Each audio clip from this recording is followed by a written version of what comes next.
Mati inenyaya jongwe. Jongwe raita sei? Usatidakidze zvakwiri. Jongwe raita sei? Ukajere kumba mwati muigirani kuno ati aiwa tikajera kumba.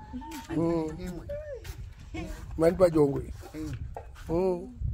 Ndina mauko kundipikisha.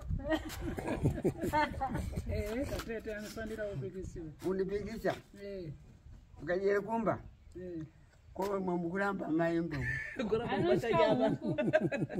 Kwa mukumanyira kupimanya. Urenda kutown. Mbanje ngenda kutaundene kuti manya maimbo mbabuluka ngwaino pano ini. Mbabuluka najua kwa. Manje sidaona ntenga chingombuya. Aba hapana chingo. Badana ntenga kwa guwa. Ani. Mainoko. Sekuru ava perekedza mainoko. Plazo kune shamwari yangu.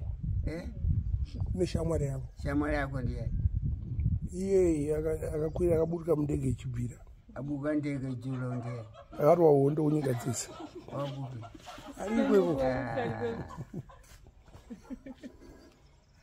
Kaikende nyumba. Au kaike mara ungachoka. Kaike nyumba. Mati kaike nyumba. Kaiswe mnyumba. Iribo baita bo.